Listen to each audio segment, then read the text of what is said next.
ऐसा लग रहा है? बहुत अच्छा लग रहा है सर, बहुत प्राउड फील हो रहा है। प्राउड फील हो रहा पहले तो हमें ज्यादा नॉलेज नहीं थी इस बात की, है? अच्छा जब पता चला तो फिर हमने भी पार्टिसिपेट किया इसमें। अच्छा हमारा तो पहले कोई मूड नहीं था, गुड़िया को ज्यादा हुआ जैसे, अच्छा उसने अच्छा बोला मम्मा मेरे को करना है, तो अच्छा। हमने भी इसमें पार्टिसिपेट करवा दिया इसको। इतिहास में नाम इनका दर्ज हो गया, कैसा लग रहा है? बहुत ही मुझे गर्व हो रहा है। ये गुड़िया स्तुति कंबोज जो सरपंच गांव की बनी चुनी गई हैं, इन्होंने मेहनत की लगन से, और रात को दिन में भी हम सुबह सुबह भी कई घरों में गए। अच्छा अच्छा, कैंपेनिंग के वोट हाँ, मांगे हैं? बच्चों के लिए वोट मांगे, इनके लिए उनको समझाया। उनको पता नहीं था क्या होता है। वो स्कूल चले गए थे बच्चे, अच्छा स्कूल से भी फिर वो वापस आए, स्कूल से वापस आए, उन्होंने इलेक्शन किया, वोट डाले उन्होंने बच्चों ने। अच्छा अच्छा हाँ, बहुत ही गर्व महसूस हो रहा है मेरे बच्चों को। 3 बच्चे हैं मेरे पास, 3 बिटियां ही हैं। ये अच्छा सबसे बड़ी बिटिया है। ठीक है। लड़कों से बढ़कर मेरे को महसूस हो रहा है मेरा तो यही लड़का है। लड़का है, ठीक है। अच्छा, अब क्या उम्मीद रखते हैं आप बच्चों से कि भी गांव में जो और बच्चों की समस्या है वो लेके आपके पास भी आएंगे, सिफारिश होगी कि सरपंच से कहो कि हमारा काम करवा दे? हाँ जी, हाँ जी, जो भी जायज़ काम है जरूर किए जाएंगे। गांव में घूमेंगे, देखेंगे जहाँ कोई समस्या है, उसके लिए हम जरूर वो गांव के करेंगे। पंचायत से मिलकर हाँ जी, हाँ जी, पंचायत समाधान। मेंबर से मिलेंगे, ठीक है मैं ठीक है। सुमन जी से मिलेंगे इनसे भी। एक बार सरपंच का चुनाव जीतने में मुझे बहुत अच्छा लग रहा है। वैसे कभी सोचा नहीं था कि इतनी छोटी उम्र में सरपंच बनने का मौका मिलेगा। हाँ, जी, बहुत अच्छा लग रहा है। अब परिवार का साथ था इसीलिए तो सरपंच बनी हूँ, वरना आई थिंक मैं अकेली तो नहीं कर पाती। और मम्मी पापा ने दोनों ने बहुत साथ दिया, सबको बताया कि मैं इलेक्शन में ऐसे खड़ी हुई हूँ, तो मम्मी पापा का सपोर्ट था, इसीलिए ही आई थिंक इलेक्शन जो है। अच्छा बहुत खुशी हो रही है, और इसके लिए मैं सबसे पहले तो गांव वासियों को बधाई देना चाहती हूं और उनका धन्यवाद करती हूं कि इस मुहिम के अंदर पूरे गांव ने मेरा पूरा सहयोग किया, और यहां तक कि सभी अधिकारियों ने भी बढ़ चढ़कर भाग लिया और अपनी रुचि दिखाई।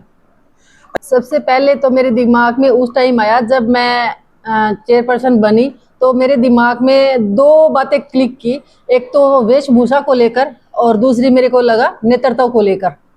तो जिस टाइम मेरे को ये लगा भाई महिलाएं, जैसे हरियाणा पंचायती राज व्यवस्था में 50% आरक्षण है महिलाओं के लिए, लेकिन बहुत सारी महिलाएं ऐसी है जो खुद का नेतृत्व नहीं कर पाती, और उनका कारण भी ये होता है, एक तो वेशभूषा को लेकर, और दूसरा होता है उनको नेतृत्व का।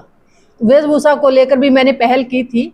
मेरी जिला परिषद की बैठक में मैं मेरी पारंपरिक पोशाक के साथ जिला परिषद की बैठक लेने पहुंची थी। उस टाइम भी कुछ एक लोगों के विचार आए थे भी ये इन्होंने क्यों पहना, ये अलग अलग विचार थे लोगों के। लेकिन मेरा मकसद ये था कि जो बहनें अपनी पारंपरिक पोशाक को नहीं छोड़ सकती तो बेशक वो ना छोड़े, वो उस पोशाक में भी अपनी बैठक ले सकती है।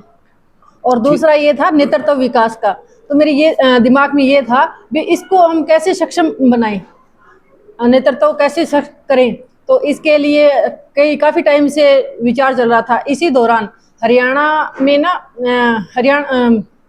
ये केंद्र सरकार की ओर से एक ट्रेनिंग आई, उसमें हरियाणा में मैं ही एक ऐसी चेयरपर्सन थी जो इलेक्ट हुई उस ट्रेनिंग के लिए IIM अहमदाबाद में। और वहाँ एक हमारा पीरियड या क्लास लगी, उसमें ये था ये नेतृत्व विकास कैसे किया जाए। तो मैंने क्वेश्चन रखा कि चलो हमारा पुरुष प्रधान देश है, तो इसमें पुरुषों को दिक्कत नहीं होती नेतृत्व करने की, भी वो कर लेते हैं, लेकिन महिलाओं में ये बहुत सारी दिक्कत आती है। मेरे को भी स्टार्टिंग में ये होता था कि जब मैं चेयरपर्सन बनी तो ये एजिटेशन थी कि मैं जिला परिषद की बैठक कैसे लूँगी, मेरे को क्या करना है क्या नहीं। तो मैंने आगे ये सोचा कि क्यों न हम यहीं से धरातल से शुरू करें ताकि आने वाली पीढ़ी को ये समस्या ना हो। तो वहाँ मैंने अपना मुद्दा रखा, तो उन्होंने कहा कि आप अगर वास्तव में महिलाओं को सशक्त करना चाहते हो तो आप बालिका पंचायत का गठन कीजिए। तो ये इस विचार की उत्पत्ति वहीं से हुई, और मैंने आके अपने जिला परिषद के अधिकारियों से चर्चा की, तो इन्होंने भी काफ़ी बहुत ज़्यादा रुचि दिखाई। और आज आप देख भी रहे थे इलेक्शन के दौरान, यानी कि सभी अधिकारी यहाँ मौजूद थे। ठीक।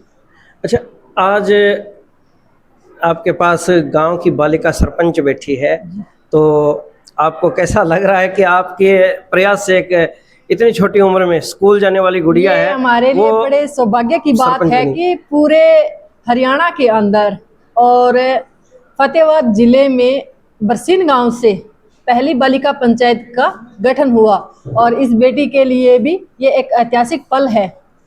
ये पूरी जिंदगी याद रखेगी और पूरा परिवार, पूरा गांव याद रखेगा कि बालिका पंचायत का गठन हमारे गांव से हुआ था। उस टाइम वो बिटिया बननी थी, ठीक है। और वो भी चुनाव के माध्यम से। अब तक बालिका पंचायत का गठन तो हुआ है भारत में, शायद 3 स्टेट ने किया है, गुजरात में हुआ है, महाराष्ट्र में किया है और राजस्थान में किया है। यानी कि जहां तक मैंने स्टडी किया है और कुछ एक अधिकारियों से भी बात की, लेकिन उनका ये था भी हमने निर्विरोध इलेक्शन, सर्वसम्मति से इलेक्शन करवाया है और पंच सरपंच बना दिए हैं। लेकिन हमने ये चाहा भी हम जब तक चुनाव प्रक्रिया नहीं समझाएंगे बच्चों को तो उनमें नेतृत्व विकास नहीं आएगा।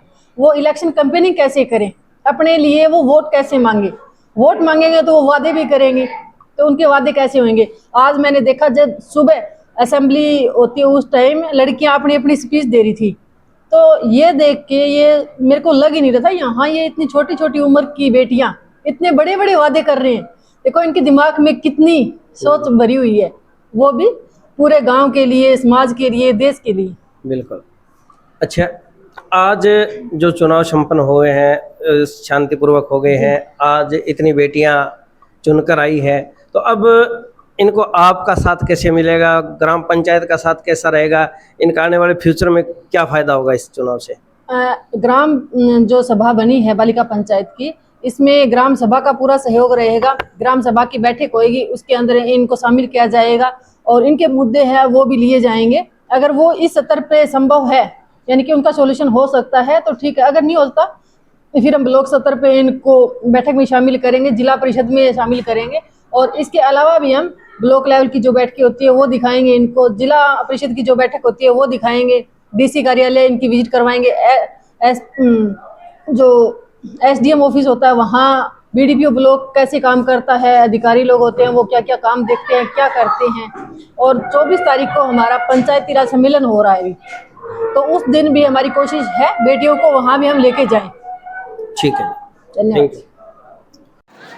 आज जो बालिका चुनाव हुए हैं गांव में, ठीक है, तो उनके बारे में क्या कुछ बहुत कहोगे? बढ़िया पहल है सरकार की, और सरकार की नीतियों के हिसाब से जो बाल पंचायत का चुनाव हो रहा है, हरियाणा का पहला चुनाव बरसीन गांव में, और यहाँ आज चुनाव करवाया जा रहा है। बहुत बहुत सरकार की पहल से धन्यवाद। इसमें हमारे जिला परिषद के सम्मानित अध्यक्षा श्री सुमन जी केचड़, उनकी तरफ से बालिका पंचायत के चयन में अहम भूमिका है और उनका गांव भी बरसीन है। तो बरसीन गांव के अंदर 11 से और जो सरपंच पद के लिए 12 कैंडिडेट है मौके के ऊपर जो चुनाव लड़ रही है बच्चियां, और 160 वोट हैं टोटल गांव के बालिकाओं के, और 9 वार्ड इसके अंदर किए गए थे।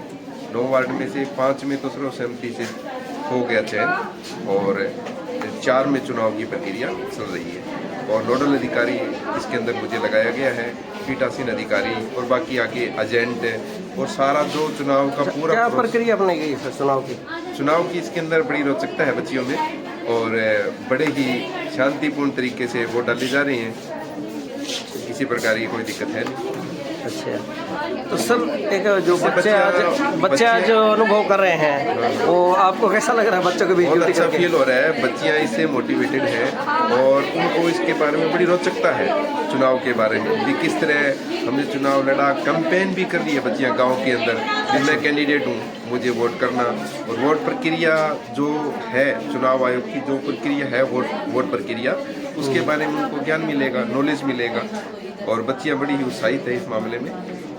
ठीक है, थैंक यू।